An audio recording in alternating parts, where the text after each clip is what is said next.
Hold on. Hello and welcome to the Two Guys, One Roto Show. Brought to you by FantasySixPack.net. Today we're here to discuss prospects. Prospects inside the top 100 from 3 different lists, and those that we like and dislike relative to their rank. Rich, welcome to the show. Hey, coming at you. Glad to be here as always. Glad to have you, buddy. And once again, we are brought to you by FantasySixPack.net. And once again, we are glad to welcome a special guest to our show tonight. Rich, he'll be using his own personal top 100, which you can find at FantasySixPack.net. Our guest, he'll be using his own top 100, and we'll reveal that momentarily. And since I'm too lazy to come up with a top 100, I'm going to be using Keith Law's top 100 from The Athletic to, again, like and fade our given prospects. I can't recommend it highly enough. We always start the show by saying, but I'm going to keep doing it until everybody signed up with this site. Fantrax is the place to play fantasy baseball. You want to go to fantrax.com/fantasy6pack. You can sign up for free. We moved, as I mentioned previously on the show, we moved our home league over there about 3 years ago. And to a man, literally every one of the 14 players in our league said, why didn't we do this 14 years ago? So anyway, so bottom line is be sure to subscribe to our channel and like this video or follow us wherever you listen, be it on YouTube or Apple or Spotify. You can follow us on Twitter or Blue Sky. I'm at DW The Original. Rich, you are? R. Sayre, Sayre 04. R. Sayre, Sayre 04. Perfect. And without further ado, I'd like to welcome to the show from Scout the Statline, Mr. Ross Jensen. Mr. Ross Jensen, hello. Hey, nice to be here, guys. Glad to have you. Thanks for having me on. Yes. Thank you very much for joining us. Yeah, I agree with everything you said about Fantrax. I've been repping the site since I started getting into this space. I love it. It's where everybody should be. Totally agree. 100%. And especially, frankly, we're talking about prospects today, especially if your site uses prospect, or if your league rather uses prospects. Nobody's better than customization. You can set your limits for what guys can't go over or whatever, and it houses every prospect in the world. Or you can add them if you have like a universe league or whatever. So literally nobody better than Fantrax. So all right. So what again? Just to kind of recap, premise of the show is everybody puts out their top 100 lists or top 100 or more if you're Fangraphs. Anyway, but everybody puts out their top 100 lists. What we're going to take is a slice of each quarter of those top 100 lists. So prospects 76 to 100, 75 to 51, 50 to 26, and 25 to 1. And we're going to take a guy from each of our respective lists, or again, mine is Keith Law's list, that we like better or worse relative to his rank. And we're going to talk a little bit about why we feel that way. Ross, you are our guest. Typically, we like to let our guests lead off the show. So why don't you do your best Ricky Henderson impersonation and give us your prospect fade in the 76 to 100 range. Okay, before I get there, I want to preface with my top 100. It's usually we got some pretty interesting ranks in there, and I'm usually ranking the guys that I would fade lower anyway. So this was an interesting exercise because I was trying to take snippets in there, and it's like, well, who do I really like out of this group, versus who do I just kind of have there because like I almost have to, like I couldn't drop them any lower. So that was kind of the exercise I went through. I don't know if you did the same thing, Rich, but it was an interest because these are guys like you like, right? So it's like, well, I'm ranking this guy, but I'm fading him. Yeah, it's interesting. Yeah. Okay, so I'll start with my fade, and I'm probably going to get derided for almost all my fades that I pick. Oh, and I got one backwards on here. I better change. My fade pick is Christian Moore. I have him ranked number 87, which was already low according to everybody's feedback. So the thing I've got there is he had a blistering start to the season last year when he became a professional. A good college bat too, but had a blistering start to the season. He kind of cooled off. What I'm seeing there is I feel like this is kind of a classic hot streak, and a lot of it was luck aided. Especially noticeable once he started finally cooling down a little bit. The flip side is he does have a pretty solid bat overall. He's got pretty decent power, so there's a lot to like there. I don't love his plate discipline. And I think because he started so hot, like he's got no reason to work on that right now, and that's going to hurt him at the major league level. And he should be there pretty soon, especially playing for the Angels. Yeah, no doubt. No doubt. Yeah, national champion, kind of a leader type, whatever. He's definitely getting a lot of buzz. Angels fans are clamoring for him to be their opening day second baseman. We'll see. But yeah, no, I tend to agree. Rich, any thoughts? Yeah, same. Just the contact, the plate discipline. Obviously the power's not in question. But yeah, I mean, Ross makes a good point. I think also in that he had that hot run. It's kind of like you feel like it's kind of a given he's going to be up anyway. Like, does he really feel like he's got to really push himself to earn it? I don't know, but I'm a fade on him as well. I did have him 69, but it's one of those like, yeah, everyone's ranking him like, all right, he's on my list, but I'm not in love with him. Yeah, interesting. Okay, I'll take the next one if that's okay with you. Yeah. So I'm going to fade Chase Dollander, and Chase Dollander was ranked 90th on Keith Law's list. And it's a weird fade for me because I am a huge believer in there's value in getting to the big leagues, right? Like, in other words, it's a lot of top 100 prospects never make it to the big leagues or get a cup of coffee and never really have any sort of sustained career. I think Dollander is almost certainly going to have big league playing time, but he's bordering on like organizational depth for me at this point. A familiar refrain for Keith Law is that availability is an ability, and Chase never is.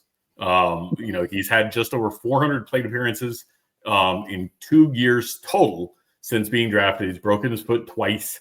He's now out 2 to 3 months with sports hernia. For those of you who are basketball fans, I'm going to comp him to, he's like Yao Ming, except for with all those good years, just none of the good years, just all the injury years. So I think his bat absolutely plays at the big league level, even though he's got kind of a funky swing. And he's going to have some years in the big leagues and, maybe even have a modicum of success, but I just don't think he's somebody you can ever rely on. Gents, any thoughts? I mean, I think that's an easy pick.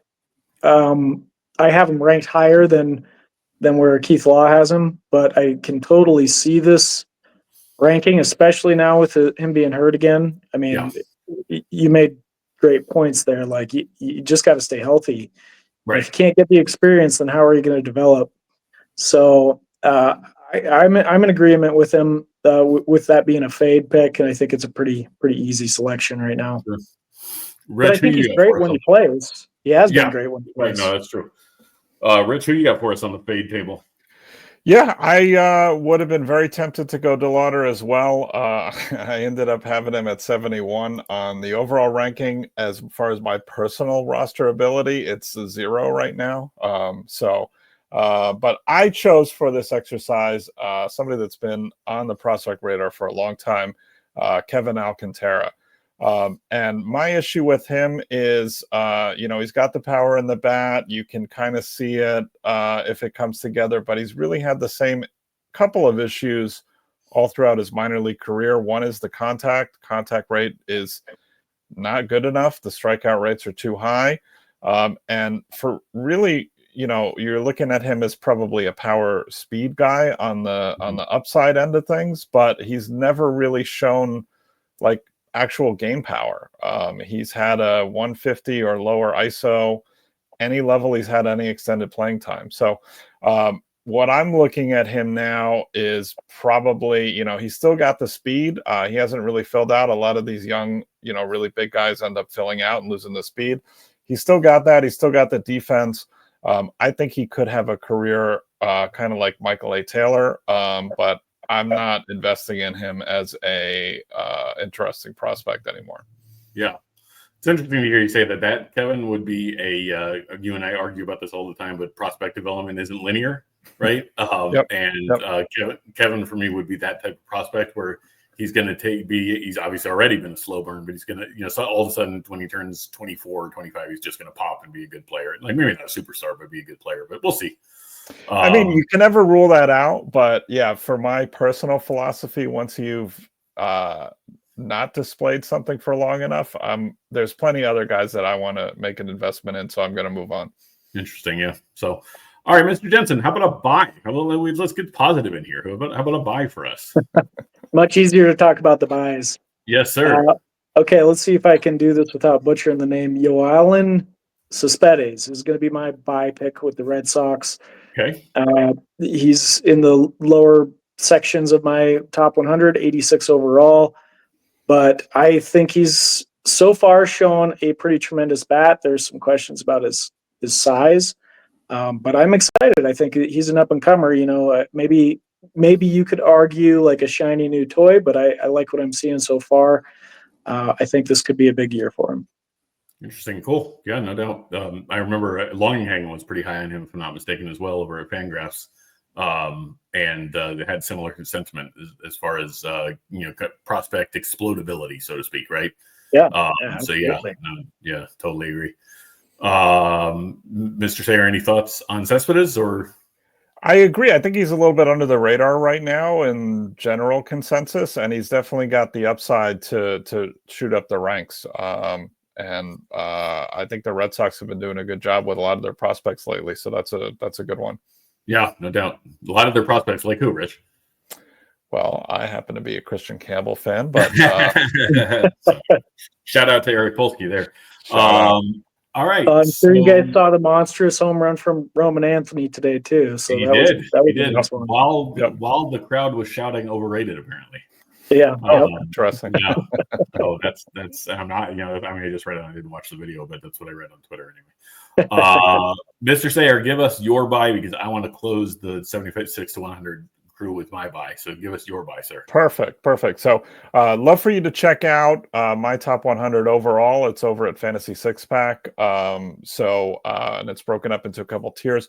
I try to highlight some guys that I'm personally, feel like I'm a little bit higher on or have more upside coming out. My buy at my ranking of 85 overall is Eric Batanti. And I think he's, got some similar characteristics to Cespedes in that he's a known guy in the prospect world. You don't see him on a lot of top 100 lists right now. Some of the same critiques I had for my fade earlier, may end up applying to Batanti, but he's got the power. He's already shown it. He's already accessing it in games. He's got a 231 ISO in his draft year as a 17-year-old in Complex League, 260 ISO at Complex and Single A. The floor is really low, but I think he's got some of the best power upside in the minors. We're not sure if he's going to be a third baseman, right field, first base. But I think he's a guy, and there's not a ton of them that have a realistic shot of hitting 40 home runs in the majors at some point. Wow, 40 home runs. Ross, you got any thoughts on something? Yeah, nailed it. Massive power. There's some risk with the bat, with the plate discipline, but massive power, big kid.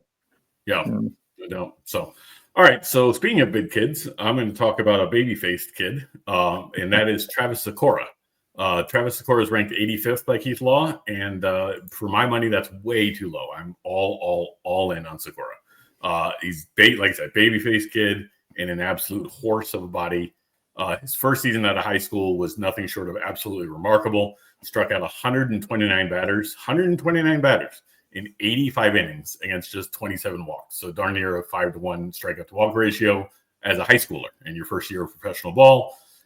His body type, his home state, he's from Texas, and his pitch arsenal, an overpowering fastball and a deadly changeup, are reminiscent of another Texan for me, Josh Beckett.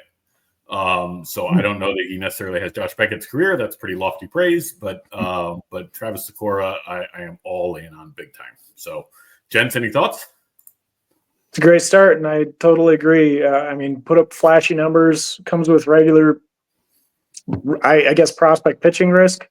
Yeah. But as far as somebody that's in the low minors, you could do a heck of a lot worse. He's pretty lights out.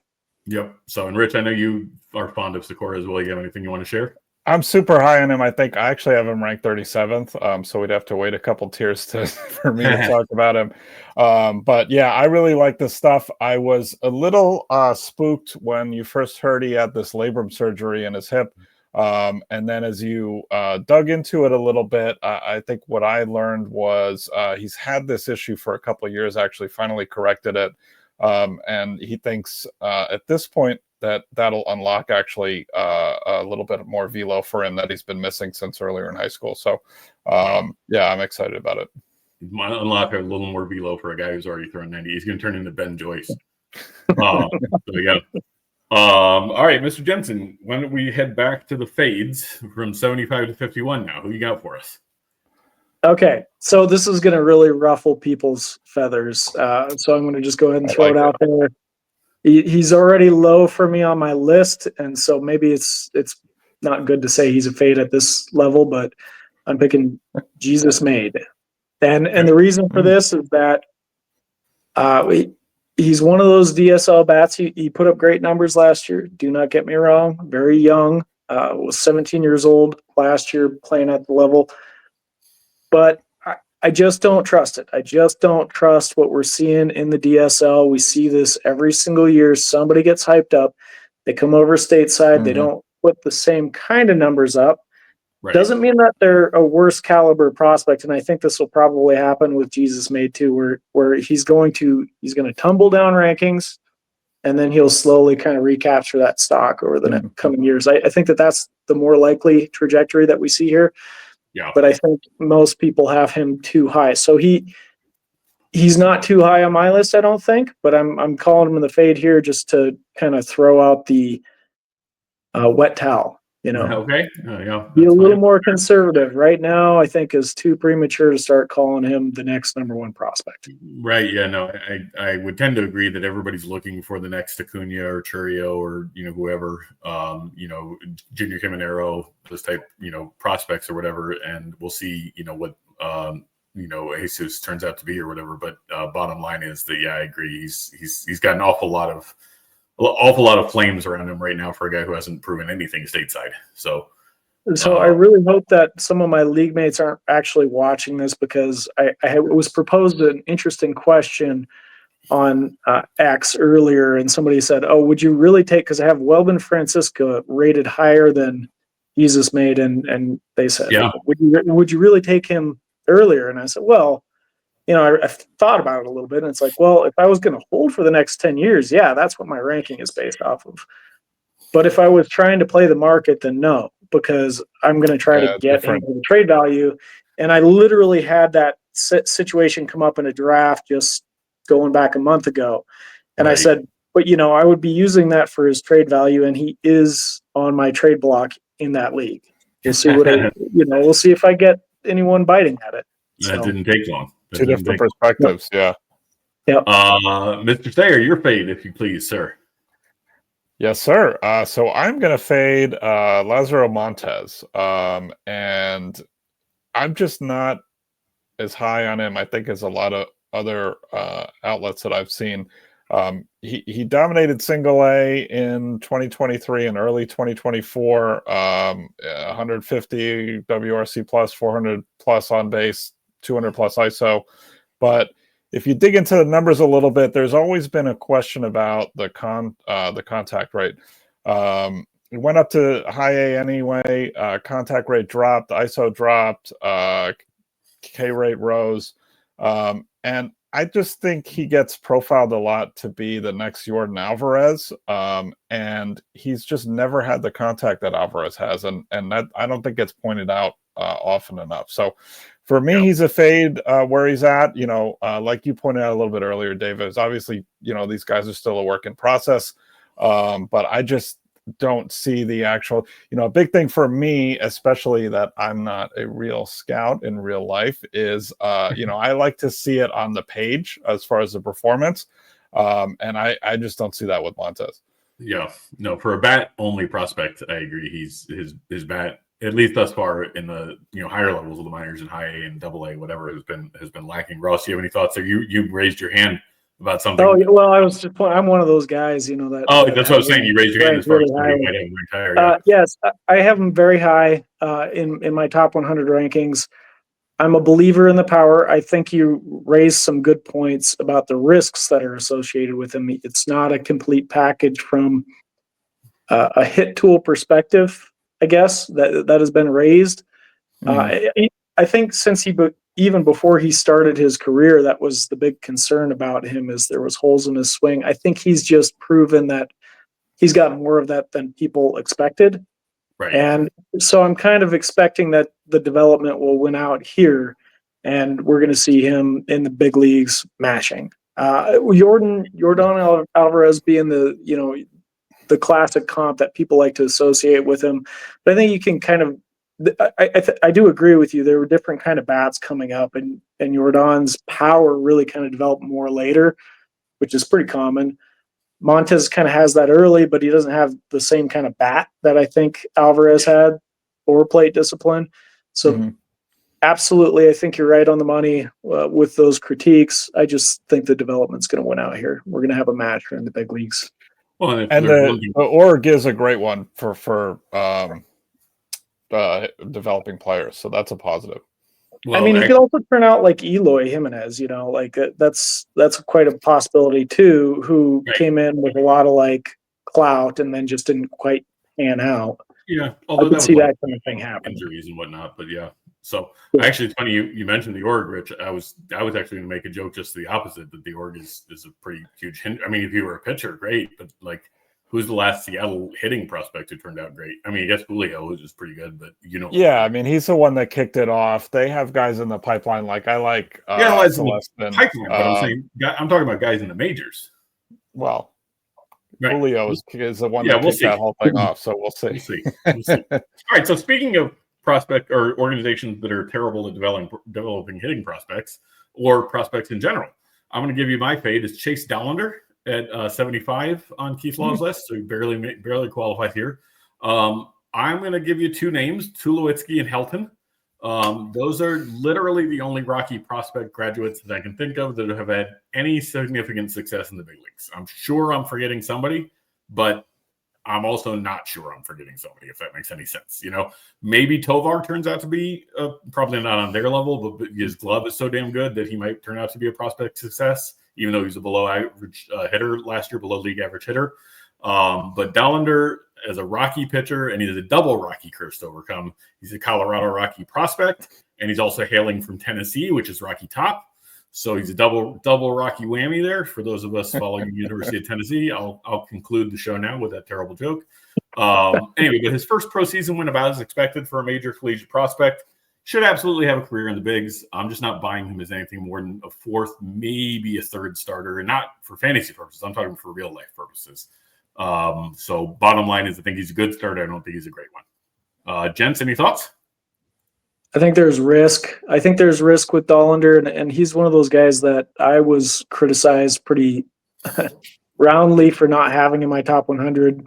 The comments that I received was there's some pretty broad consensus around him being a fairly high-end prospect. Seeing him at 75 on Keith Law's list kind of validates me not quite having him in there. Yeah. I mean, I entertain that idea that maybe he should be in there somewhere, but I can't see myself putting him, any higher than where Keith Law has him now. And I've reflected upon this, and it's really about control and consistency for me. Like, he has not really consistently displayed that kind of control, even going back to his college days. So I'm just a little uncertain. And in general, I'm a fade on pitchers, so that shouldn't be a huge surprise that he might fall a little bit further for me. Okay. So I completely agree with that.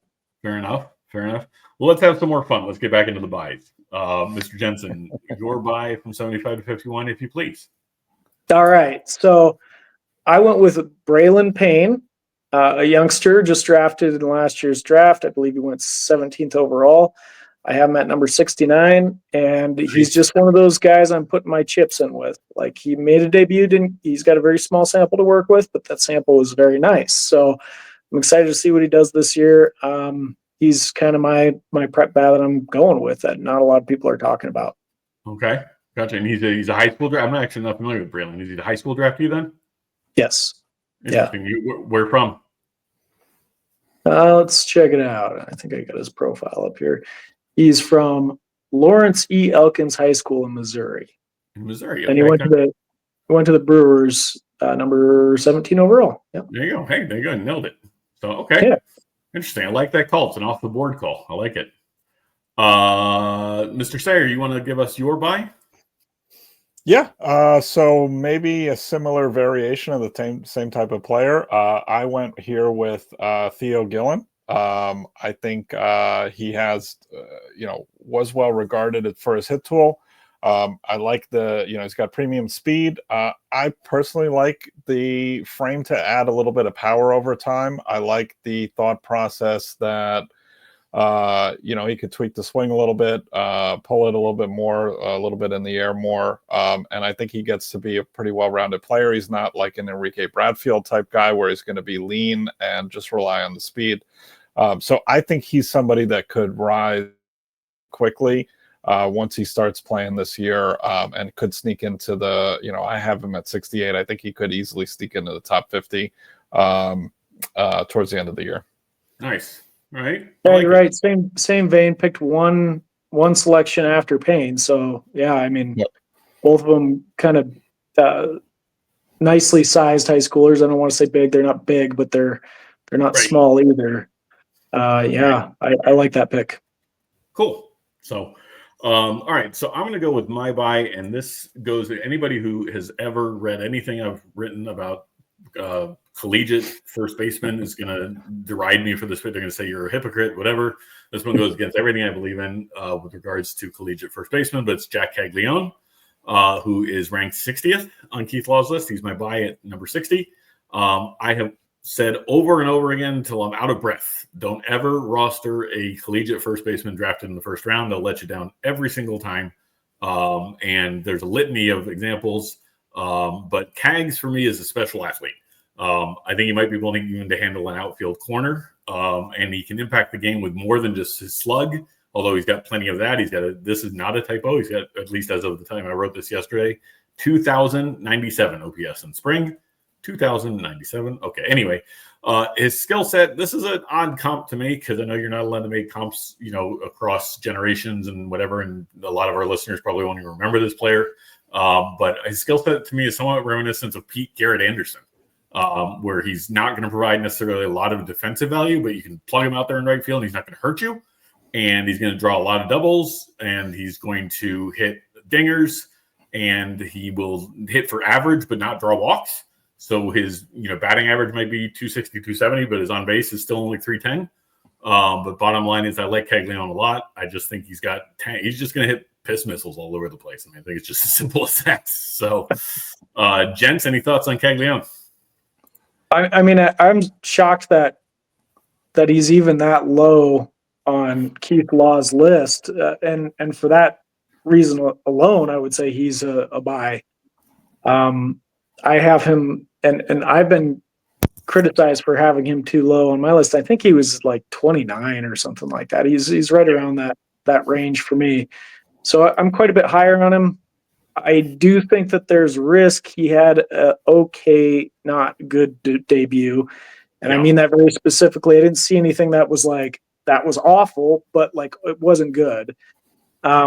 So, and he's really showing out in spring. Obviously, he's got insane power. We know that about him.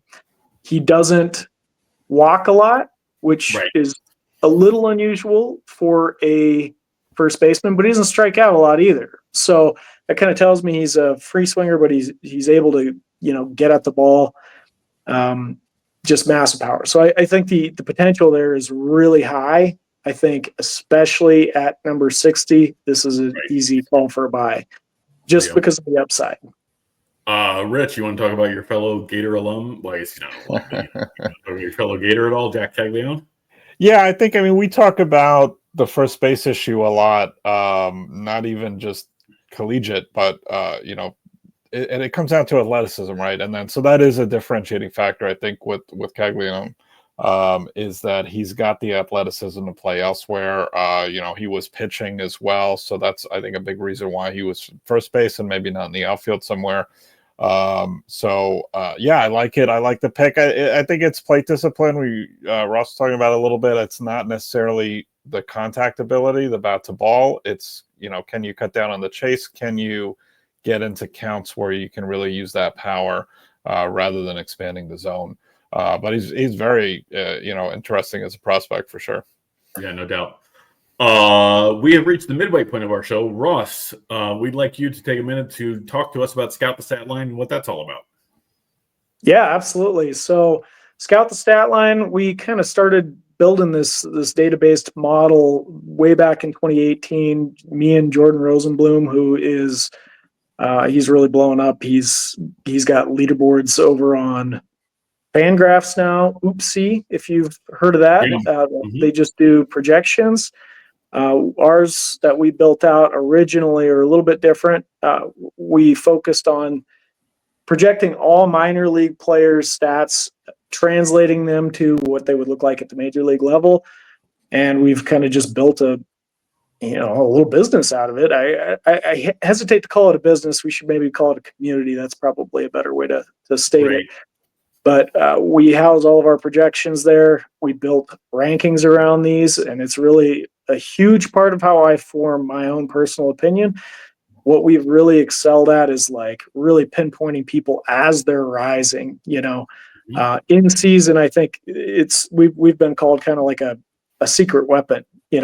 Just because you can spot those guys, you can look at it every day. We're updating those numbers, and you can really see them coming up the leaderboards, and that's a huge help in your leagues. So for anyone that's looking for like a little extra edge, come check us out. ScoutTheStatline.com. $5 a month is what we charge. You get access to our leaderboards. We've partnered with a bunch of other people, brought on their stuff as well. It's just been a huge fun project, and I just love talking baseball. Connect with me on X or wherever you can find me. And where can folks find you again? Sorry. Where can folks find you on either Twitter or whatever? Where can folks find you? X.com is your best place to get at me, and that's at Ross Jensen 12.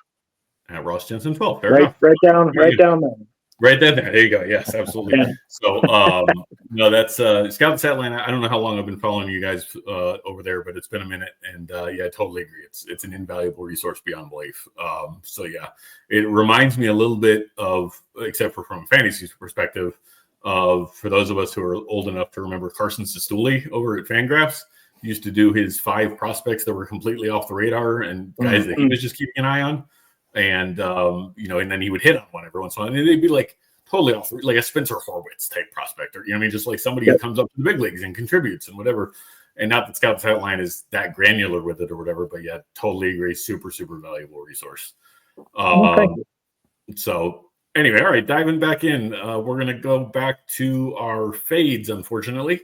So Mr. Jensen, care to give us your fade from 50 to 26?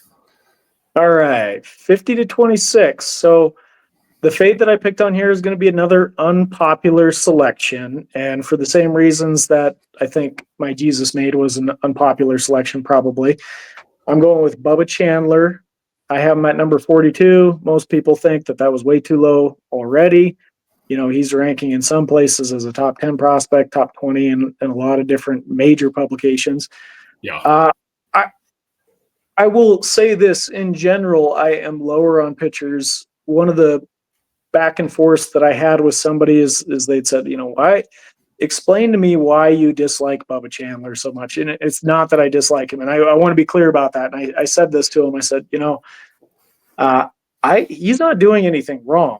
In general, I'm a little lower on pitchers. In my top 100, if you think about a breakdown of a top 100 list, pitchers make up half the game, right? And they actually make up the bulk of prospects. Like there's more pitching prospects than there are hitting prospects in the minor leagues. It's an insane number. But I probably put about 15. I think in this last list, I had 15 starting pitchers in my top 100. And the reason for that is just a real kind of unpredictable development path compared to hitters, in my experience. And there are some people that make a career out of just nailing pitching prospects. So to each his own, but for me, it's not my strength. I think it's very unpredictable. We can't put them on the same path as easily as we can hitters. And then there's just that general kind of risk of injury that kind of can derail their career. So there's a lot of unpredictability there. Yep. So that's kind of how I view it. And I shared a list of all the guys that I have above him, and I think there were 8 pitchers above him. I broke down all their stats, career stats from last year. It doesn't really matter how you look at it. I just don't see Chandler being on the same level, and so to me, that's a reason why he is where he is on the list. I don't want to say anything poorly about him. He could turn out to be an excellent pitcher. I just don't see how he's better than the guys I have above him. That's fair. That's fair. Rich, you have any thoughts on Chandler? I do like Chandler now. I share a lot of your sentiment, I think, in that I liked him a lot coming out of the draft, and he was hitting and he was pitching, and not hitting very well, but pitching okay. And I personally pulled the plug. I said, I don't think I'm not seeing where he's going to elevate his game to be a top prospect in the league. And then he gave up the hitting, and then whether you buy into that narrative that now he's focused on the pitching and everything that happened is 100% real, or is it a small sample? Is it are adjustments going to be made? There's a lot of variance there. I definitely agree with that. Yeah. So it's kind of the classic baseball perspective tin snap, right? Yeah, absolutely. So speaking of pitching prospects, I'm going to give you guys my fade, if that's all right with you, Rich. Yeah, go for it. And my fade is at 48 on Claw's list. It's Rhett Lawlar. And so we're going to play a favorite game of baseball fans or sports fans in general. It's time to play Remember Some Guys, or in this particular case, Remember One Guy. So in this era of elevated strikeout numbers, Lawlar and his god-awful salad, which reminds me of when you go to the store and you buy the bag of salad from Fresh Express or whatever, and then you forget that you bought it and you take it out 4 days later and it's all brown and gross. That's Rhett Lawlar's hair. Anyway, Rhett Lawlar reminds me of a modern day Bronson Arroyo. And I don't necessarily mean this as a slight. From his age 27 to 33 seasons, Arroyo won 94 games and he pitched to a 110 ERA plus. So he's a good pitcher, right? He just never likely won anybody a fantasy title, and that's the purpose of this show. Lawlar is just fine and dandy in real life. I think he's a good pitcher. I think he'd be in the Reds rotation or somebody's rotation for a long time to come. But I doubt he's even as much as a number 2 fantasy starting pitcher in our world, or our fantasy world. Gents, any thoughts or any critiques of Lawlar, or my thoughts on Lawlar, I guess? I think you nailed it. I mean, could be an innings eater and could be a very effective pitcher, but I'm with you. I think there's a low strikeout rate there. It's not just going to be a guy that I'm going to go target. And I've sort of been criticized for being too low on him as well. A similar sort of thing to Chandler, except for maybe even lower, Yeah. So, Rich, I know one of your personal faves is up next as a fade. Well, if I ever have the good fortune to become well known, it might be for this take that I've been talking about for a little while. My fade here is going to be Dylan Cruz. I did end up ranking him at 39. I see Ross is getting nervous there. And that's very low comparatively. I think there's a bunch of outlets that have him in the top 5 or top 10 at least. He's barely maintained eligibility. I think if you're going by eligible for Rookie of the Year award. So I get this one final time to talk about what I have not been happy with what we've seen so far. In the small sample size, about a month worth of games, Cruz put up a 641 OPS, 80 WRC plus, underwhelming power metrics. I mean, you do have some exit velo. I think the launch angle is not great. And that was a fairly similar story to what you saw from him in AA and AAA. In my estimation, this could be more of a modern day Eric Hosmer type player if he never figures out how to access some of that power that he's got in actual games. Regardless of the comparison or not, he's going to have to hit more than 10% line drives, less than 55% ground balls to be productive in the show. And I always have been the low person on Cruz, so I'm happy to plug that in as my. Any thoughts, Ross? I have something to share, but you go first. Yeah, absolutely. I think you probably thought I was nervous because I'm so much higher on him, but that's not the case. You're the only person I've met who's actually lower than me on him, so I'm kind of relieved because I think in this last list now I moved him out. I was just like, I don't want anyone that's going to lose eligibility at the beginning of the season on my list, so I moved him out. But I think I had him 29 or 30, so we're real kind of close in that. I don't know, in the feelings about Cruz, the thoughts about Cruz. My issue with him is that coming out of college, being this great polished hitter, it just has not been the same. I think Scout the Statline sees him at peak at being just above an average quality hitter. And it's not like we're dealing with a small sample size anymore. Yeah. Now, he does have decent power according to the Scout the Statline model, decent. And by that, I mean about 15 home runs per 600 plate appearances. It's not great, but it's decent. And surprising speed, considering he wasn't really much of a runner in college. He seems like he's been more of a runner in the minor leagues. So we might get more stolen bases than expected from him, which is great. A little more counting stats, but a lot less bat. And so for me, it's kind of like if he's borderline average, like it's hard to justify having him anywhere close to the top 10. I still think that there's a place for a player like that, and he might have a decent career, a long career. So having him around that 30 range, I mean, I don't want to be too low on him, but there's just other guys I'm going to spend my time working on. If I owned him in many leagues, I don't think I own him anywhere, but if I did, I would probably be looking to trade him based on the value that others ascribe to him. Yeah, no doubt. That's the only thing. I don't know why this has never come to me before, Rich, or never occurred to me before as many times we've talked about Dylan Cruz. But perhaps he can be comped, and we'll see obviously what his career turns out to be. He's got significant raw, whatever, but maybe a modern day Alex Gordon, who also had a spectacular collegiate career and then turned out to be mostly a doubles hitter and defender in the pros, right? And so Cruz could turn out to be something. Yeah. So anyway, all right. Enough about Two more thoughts, if you don't mind me adding. Oh, please, adding that real quick. So I was really high on Cruz coming out of college. I had him as a top, I think, 5 prospect right out of the gate, if not higher. And I think one of the pillars of being good at the game of fantasy, and probably a good analyst or evaluator of prospects in general, is being able to adapt when you're wrong. And I think that's what the data was telling me, is that I was wrong. I had to reevaluate my positions. So that's why I've adjusted him. I also, the second thing, I ran out a tweet. I posted something the other day that was just like, who would you rather roster, Dylan Cruz or Travis Bazzana? And I tend to do these a lot, where I run these polls out.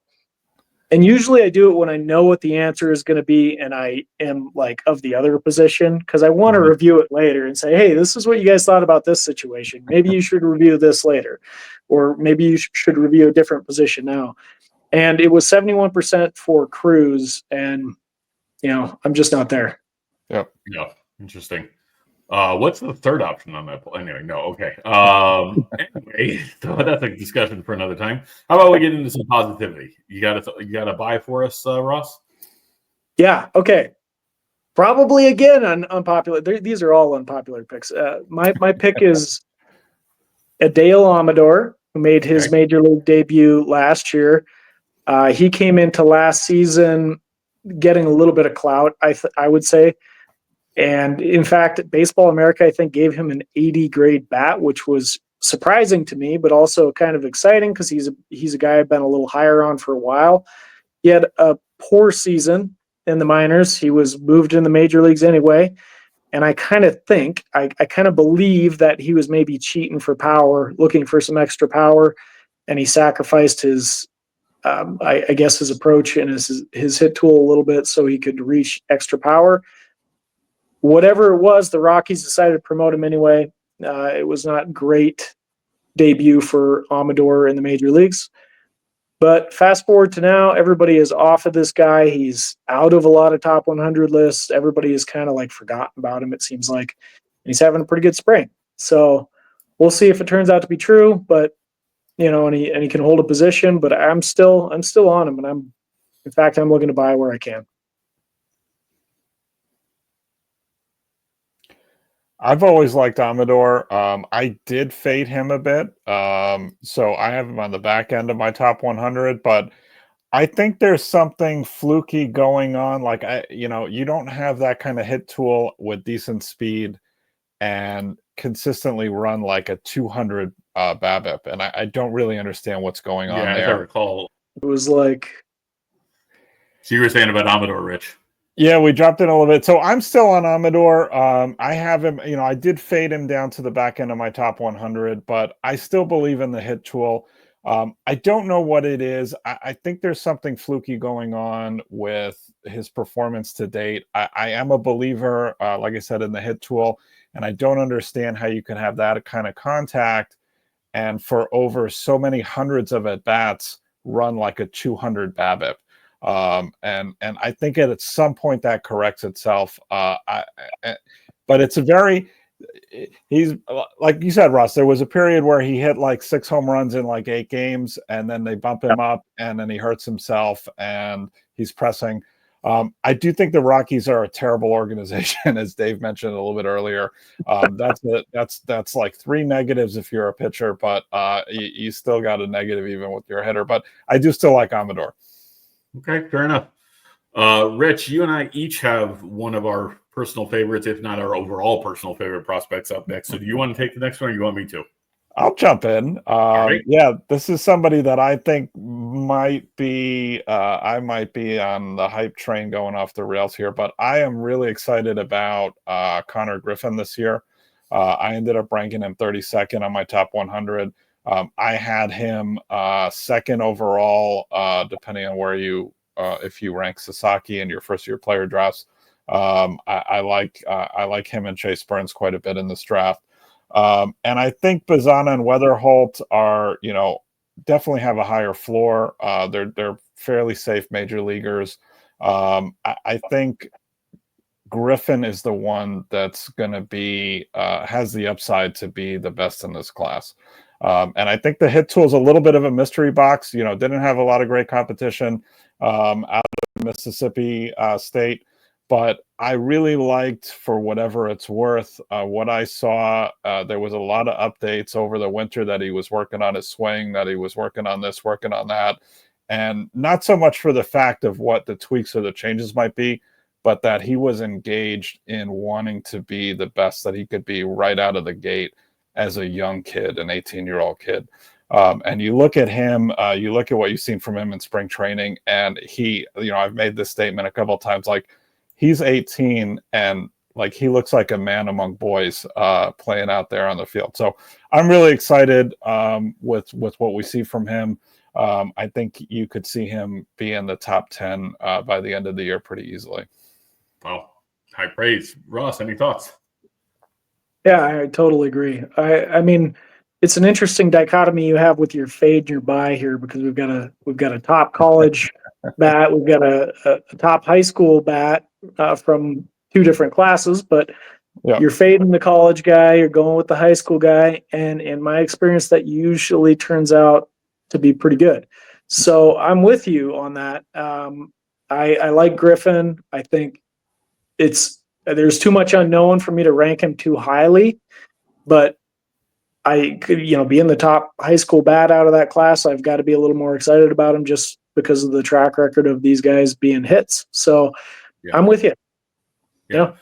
I would tend to agree that Connor Griffin certainly has the highest ceiling of any bat in this most recent club. Well, at least among the first rounders, unless somebody pops from the 4th round out of nowhere or something like that. But as far as the known commodities or the guys who are on your first year player draft list, or Connor Griffin probably has the highest ceiling of any of the bats, except for JJ Wetherholt, who is ranked, I believe it's JJ Wetherholt is my pick as a buy. JJ Wetherholt is ranked 32nd on Keith Law's list. He came into 2024 as a 1-1 candidate, first overall pick candidate, but then pulled a hamstring. And who among us hasn't done that, right? Josh Traband. But anyway, he slipped to the Cardinals at number 7. Suddenly he's something of a forgotten man, or at least as much of a forgotten man as the top 35-40 prospect can be. The dude had a 1304 OPS as a sophomore at West Virginia. He hails from a mid-Atlantic state. He should be a rock at the Keystone for many years to come. So not that he's Mike Trout at second base, but no, he's not. He's not. But I have told anyone who would listen that he was my number 1 overall pick for first-year player drafts this year, even over Sasaki. he's going to have Chase Utley's career. That's my bold prediction for JJ Wetherholt. So, gentlemen, you want to laugh at me now or later? No, I think it's a great pick. It's a great selection. So I was on the Fantasy Baseball podcast a couple weeks ago, Tim Kanak, and he was saying Wetherholt is his guy, and he went through an explanation of why he liked him so much. And I can't be one to disagree with him. He said he got a lot of live looks at him, and he was consistently the guy that really stood out. He said just like every time he saw him, he was making hard contact, even if it wasn't turning into a hit. Like it was just consistent hard contact. So I like it. I think, it has been a buying opportunity because of his health last year. And he had a pretty good debut. So I'm all in. Fair enough. So, all right, we want to close out our show with the prospects from 25 to 1. We're going to close out with the fades to start. So we close out with the negative and end with the positive. So, Mr. Jensen, give us your fade from 25 to 1. All right. So I practice what I preach, and I'm going to list my fade on here. In fact, in one of my Scout the Statline fantasy leagues, I traded this person this morning after I was thinking about this. I don't know if it was before or after I put him on this list, but that's Jackson Jobe, who I have at number 18. So when I was revising my list, I dropped him a few spots, and I was just reflecting on it. There's maybe a little bit of bias in this, but my thoughts were like the strikeout rate isn't quite as high as I think the other guys, the other top pitchers around him. So I didn't quite love that. There's a little more question about some of the control and hitability. And, then there was this big post about him on X, and this is going to sound silly, but he said he likes to just get up there and throw to guys. He's not trying to pinpoint. He says, I'm just going to bring my stuff, and, if they can hit it, they can hit it. So that to me bothered me. Like a lot of people were probably like, yeah, man. I kind of liked it. I saw that tweet too. But I kind of had the opposite response. It's like, man, you get up to the major leagues and those guys are going to hit you. So, so it bothered me a little bit. And I was kind of like, I think I'm going to trade him. And I did. And I got a deal that I liked out of it. So it all worked out. Yeah. I'm a little bit with you on Joe, but not necessarily I like the shove quote, because I think the total quote was something to the effect of, I'm going to throw it and see if they can hit it. And they probably can't, I think is what he said. Yeah. Something to that effect. But I'm a little bit concerned with Tigers pitching, not development necessarily, but with deployment, right? Whereas Jobe, for example, in your prospect leagues where he's going to use up his innings in 3 to 4 inning stints, for the first year or two of his career, and he's going to be, aging out of your prospect pools before he's really matured as a pitcher.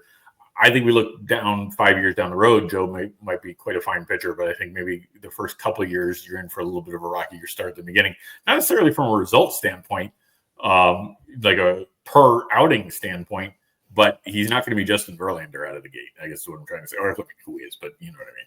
So, Rich, any thoughts on Jobe? I do like Jobe. I like this stuff, but yeah, there are questions. Like the control backed up a little bit from 2 years ago to last year. He's always had these injuries. They've typically been different, but is that an issue? Does that lead to like what you're saying, Dave? Are they going to end up pitching him 100, 120 innings or so? And you're not getting the value that you think you're getting with maybe having an ace type pitcher as a young guy. So there's definitely questions. Yeah, no doubt. So, all right, why don't you give us your fade, Mr. Sayre?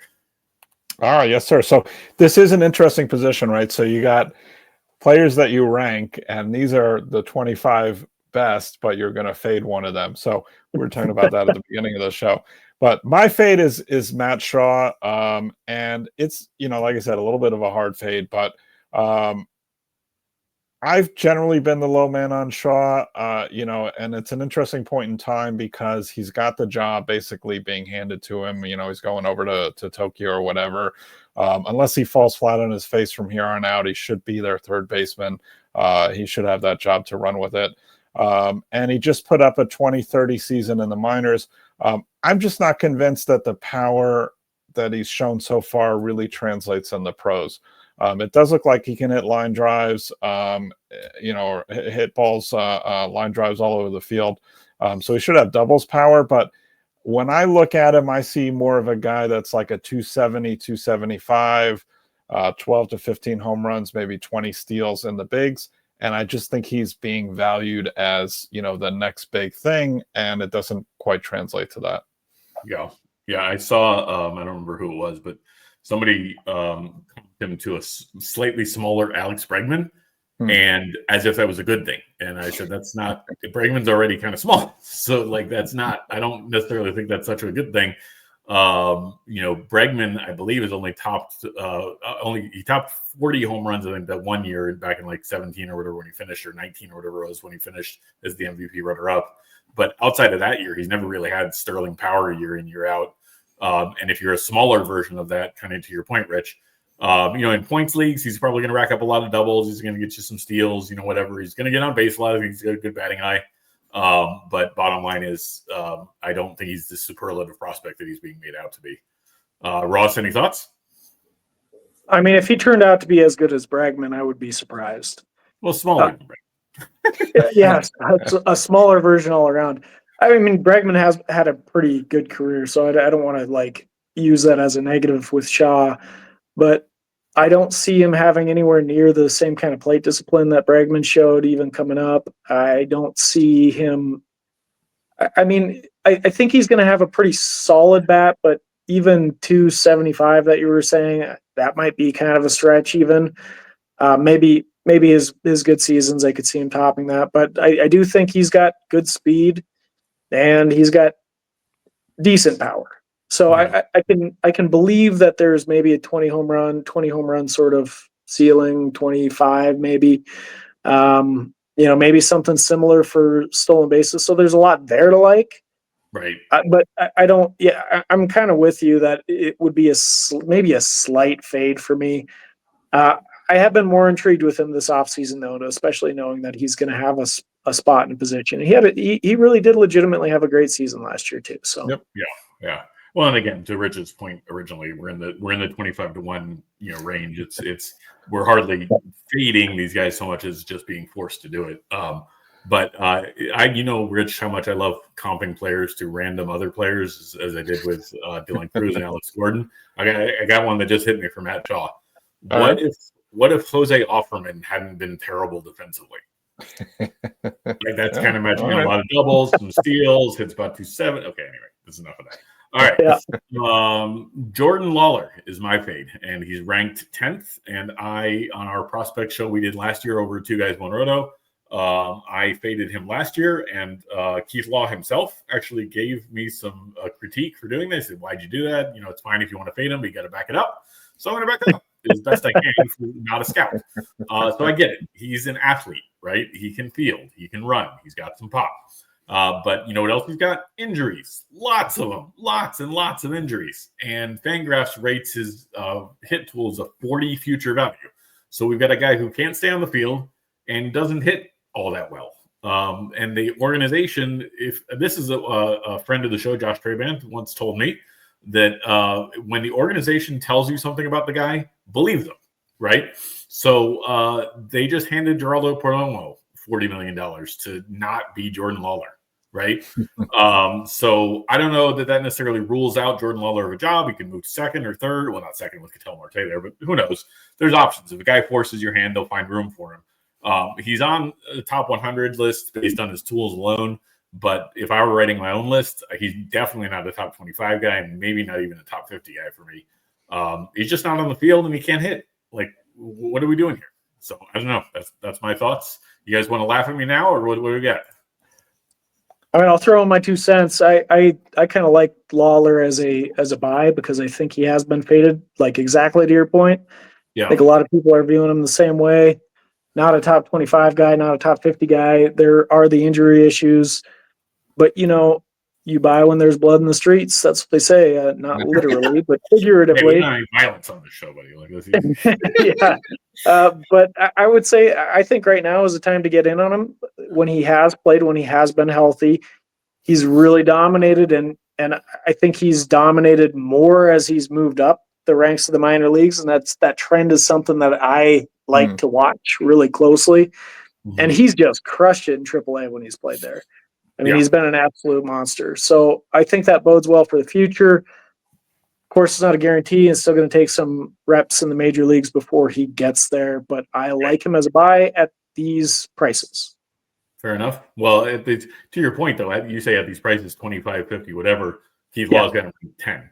Like at 10, is he still a buy for you?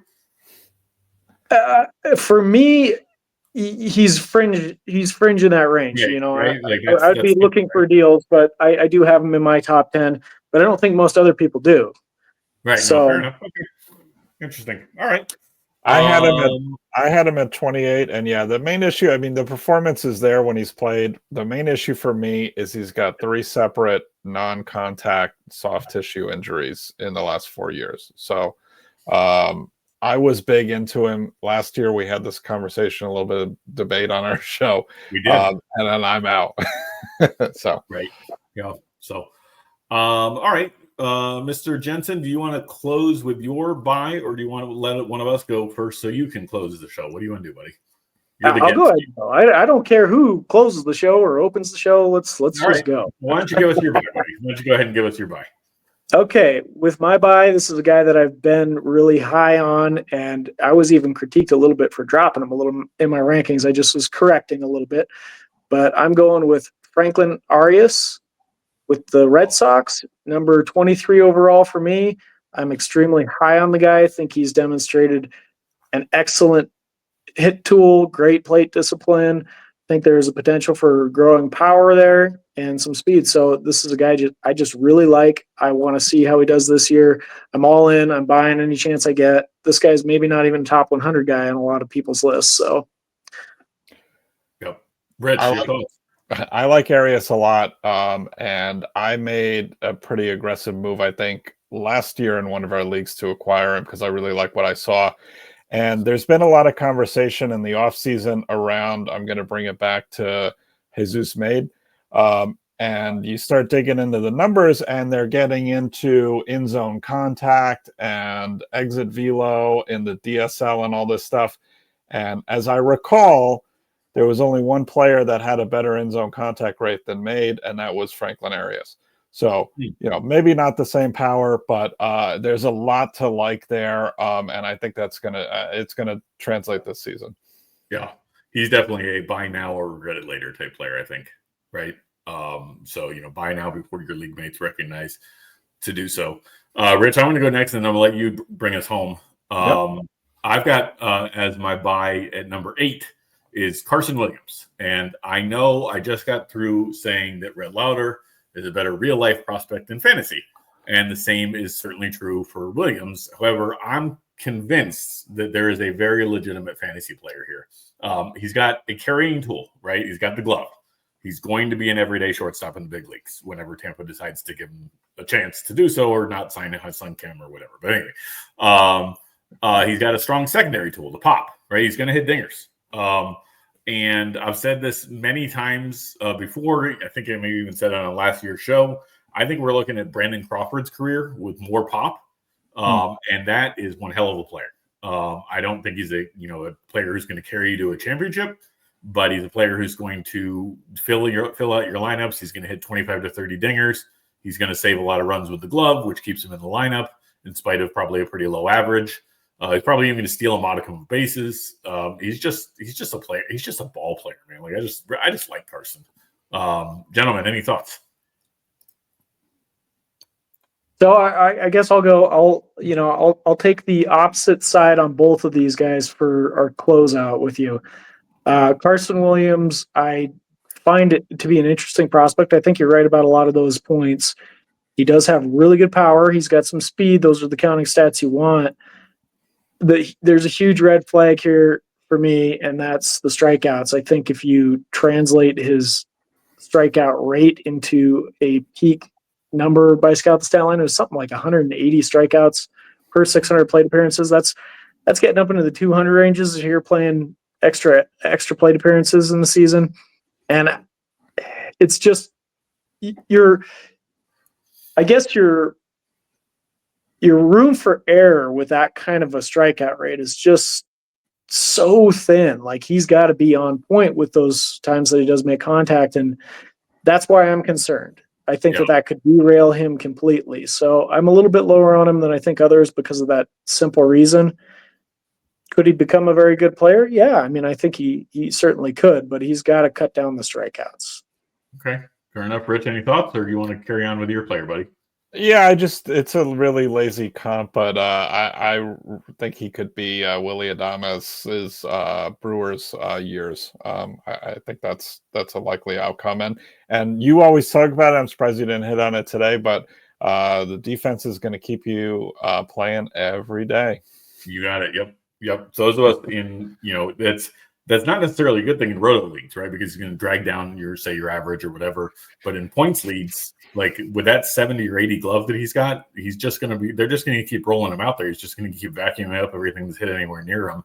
And he'll just run into counting stats just because he's out there every day. So anyway, we'll see.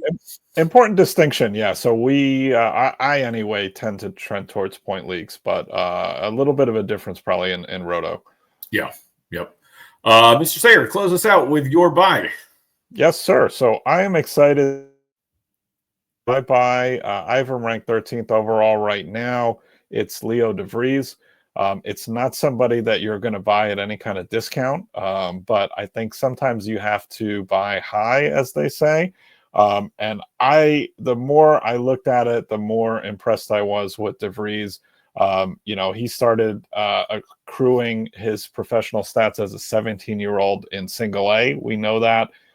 Easily the youngest player at the level, and 1 to 2 years younger than some of the high school players that got drafted this recent draft. So that's not always something that I'll say, well, he's young, so it doesn't matter what the stats are, but he did have the stats as well. Ethan Salas is a little bit of a difference there in that I've never been super high on him. But what he did at that level, he ended up putting up a 116 WRC plus, 360 on base, 200 ISO.